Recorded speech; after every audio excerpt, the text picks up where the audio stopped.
Hi friends, tea ಅಥವಾ ಚಹಾ ಪುಡಿ ಯಾವ ರೀತಿ ಮಾಡ್ತಾರೆಂದು ತಿಳಿಸ್ಕೊಡ್ತೀನಿ. ಸಬ್ಸ್ಕ್ರೈಬ್ ಅಥವಾ ಲೈಕ್ ಮಾಡಿ, ವಿಡಿಯೋ ಸ್ಕಿಪ್ ಮಾಡದೆ ಫುಲ್ಲು ನೋಡಿ. ಇವತ್ತು ನಾವು ಊಟಿ ನಗರದಿಂದ 4 ಕಿಲೋಮೀಟರ್ ದೂರದಲ್ಲಿರುವ ಊಟಿ ಚಹಾ ಕಾರ್ಖಾನೆಗೆ ಭೇಟಿ ಮಾಡಿದ್ವಿ.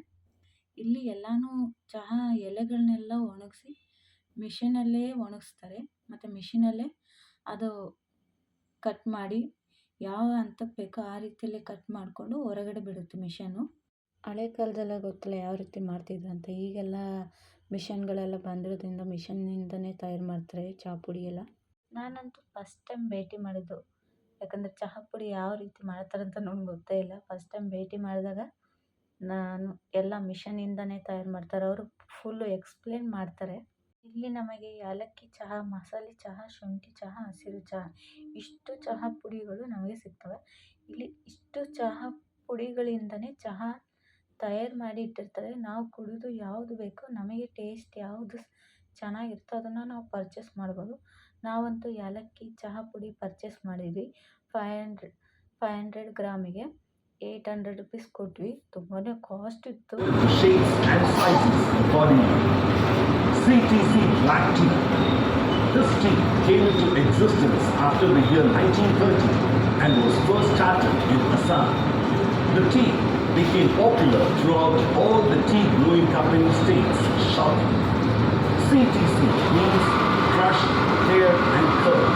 First process in CTC tea manufacture is the winnowing. Post-winnowing, the tea leaves are set into rotor bag for crushing and further passed into 5 cut machines between 2 high-speed stainless steel sharpened rollers, and finally crushed leaves are sent into the fermentation drum where shapes are formed and the TSM tea is oxidized. The tea leaves are oxidized or fermented according to the room temperature, and after fermentation it is dried at 135 degrees Celsius. Once the leaves are dry, it is sent into fiber mat, where the fiber and flaky tea is sorted through static electricity and further sorted to shapes and sizes.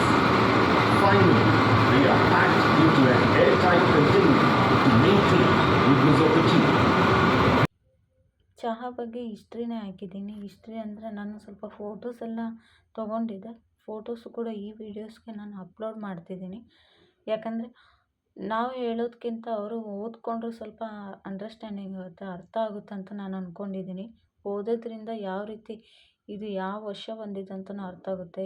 ಇದು ಯಾರು ಕಂಡುಹಿಡಿದು ಯಾವ ರೀತಿ ಮಾಡಿದರು, ಯಾಕೆ ಅಂತ ಎಲ್ಲನೂ ಅರ್ಥ ಆಗುತ್ತೆ.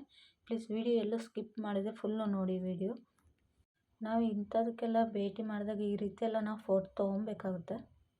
ನೋಡಿ, ಈ ಟೀ ಕಾರ್ಖಾನೆಯಲ್ಲಿ ಚಾಕ್ಲೇಟು ಕೂಡ ತಯಾರು ಮಾಡ್ತಾರೆ. ತುಂಬ ವಿಧವಾದ ಚಾಕ್ಲೇಟ್ಗಳು.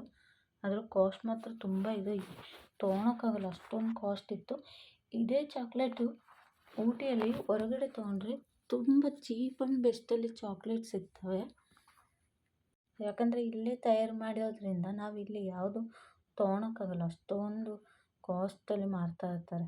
ಹಾಗೆ ತುಂಬ ಜನ ವಿಸಿಟಿಂಗ್ ಬರ್ತಾರಲ್ಲ ಈ ಫಾರಿನರ್ಸ್ ಎಲ್ಲ, ಅವ್ರಿಗೆಲ್ಲ ತುಂಬಾ ಯಾಮಾರಿಸ್ತಾರೆ ಇವರು. ಇದೇ ನಾವು ಕೇಳಿಬಿಟ್ಟು ಆಮೇಲೆ ಹೊರಗಡೆ ಹೋಗಿ ಫುಲ್ಲು ನೋಡಿದ್ವಿ. ಚಾಕ್ಲೇಟು ತುಂಬಾ ಕಮ್ಮಿ ಬೆಲೆಗೆ ಸಿಕ್ತು ನಮಗೆ, ತೊಗೊಂಡು ಬಂದ್ವಿ.